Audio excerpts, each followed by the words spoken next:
I have JME, which is abbreviated for juvenile myelonic epilepsy. It's when your like neurons misfire, so like your body just twitches in like random areas and like you can't stop it. Whenever I'm asked about it, the first thing I say it's not like the movies. And not everyone has the type of epilepsy where they fall on the ground, they're foaming in the mouth.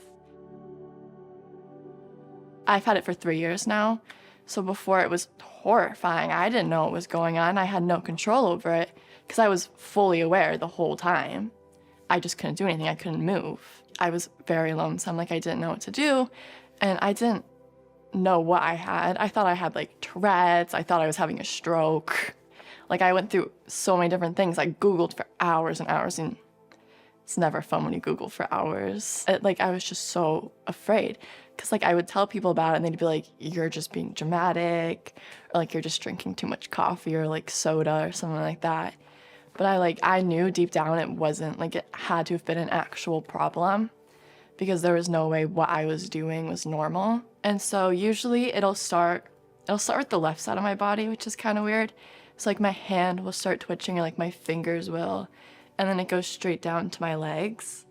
And so then I'll basically be flopping around like a fish out of water. And that's kind of just what it looks like. And it could last anywhere from like 15 minutes to 2 hours. Like I never really know how long it's gonna last, but it's nerve-wracking. So the more I think about it, because I'm fully aware, the more I panic, the longer it goes on for, because I can't talk myself out. Like I can't breathe.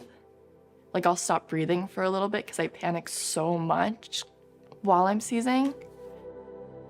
My first day of high school, freshman year, is when I got officially diagnosed with epilepsy. I had a tonic-clonic seizure, which is basically like, kind of like the ones in the movies actually, where like you pass out and you're on the ground, you're foaming in the mouth. And my little brother had found me and went to the hospital. They were like, you have epilepsy. Now I knew that like I had a doctor to turn to, that maybe they could put me on medications that would like make me stop seizing or like not as much, because I was seizing every day. Like it wouldn't stop. And so I hope that maybe I wouldn't seize every day now. I couldn't do, and I still can't do, what a lot of like my other high school friends can do, because when I first started high school, I was friends with all the upperclassmen.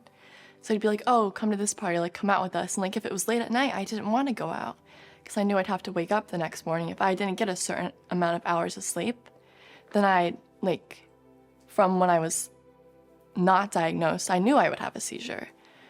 And so I needed that amount of rest to like make my brain just like shut off.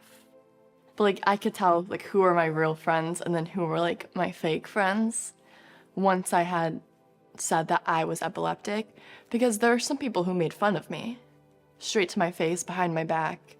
But then there's others who were like, okay, that's okay.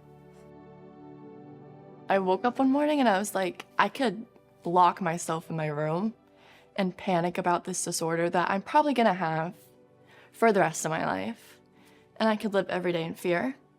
Or I could be like, whatever, I have epilepsy. I'm still a teenage girl. I'm still doing this, still doing that. I'm president of like 2 clubs in high school. I go out with my friends still. And I don't want to be afraid. I don't want to be afraid anymore. And so that's what I told myself. And now I'm not. If I didn't have my mom, she had no idea what epilepsy was really. She was a nurse, but she didn't specialize in any of that. And so she did a lot of research. She talked to a lot of doctors because she spoke doctor language. And honestly, that's where I think I got a lot of my support from. And my friends who were like, it's fine. We don't look at you any differently. And I think that's what I needed. I needed a big support system because I wouldn't have known what to do.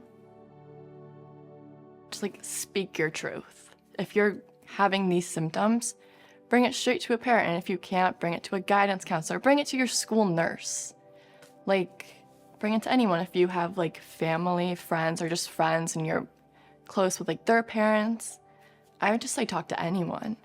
Because I wish I had spoken up sooner before I was diagnosed so I can get diagnosed earlier.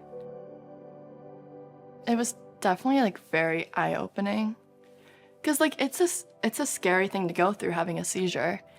And so it's like, I don't really take life for granted anymore, and I feel like I used to. Well, I could play sports, I could do all of that. I think it's more so, and it sounds like I'm a teenager in high school. I can't go out to like a lot of parties that my friends do. I can't indulge in some of the things they might be indulging in. But it did affect my academics for a really long time, in which I have done better in now. My grades are a little bit better. But it definitely affected my academics for a little bit and my social life. But again, I've grown and I've moved past that all. I went through a couple different medications. Not all of them are very good. I had one that gave me severe mood swings. I was angry all the time, or I was sad all the time. Kind of like, I sound like manic. I would be so angry at everyone. I would lash out. I had people like hate me for the longest time because I was so rude. And then like other days I'd be so happy and people would be like, what's your problem? And then we realized that it was probably my medication. And I was tired all the time from it. It was just bad. It was bad.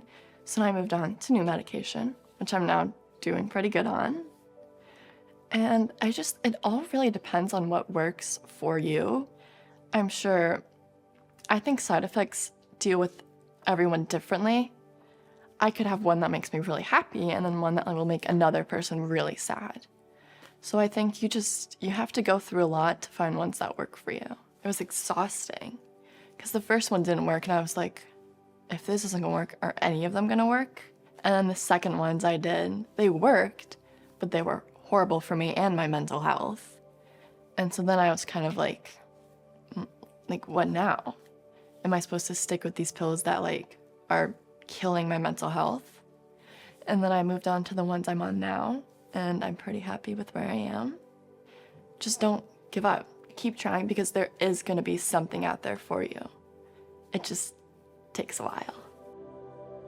You're still the same person you were before you had epilepsy. It's just now you have like this second little life you're living where it's like, you have like a brain disorder, like, it's there, but like, it's not stopping you from doing anything. You're not gonna like randomly like morph into a different person. You're still you, I am still a teenage girl living my life, going to school, doing after school activities, going out with my friends. You're not any different than how you were before. Now you just have epilepsy. I am not defined by my disorder. That there's gonna be more drugs, more prescriptions that go out that do help people, because I went through 3 different pills. I can only imagine how many other teenagers have to go through. So I hope there will be more hope for others with more prescriptions that come out.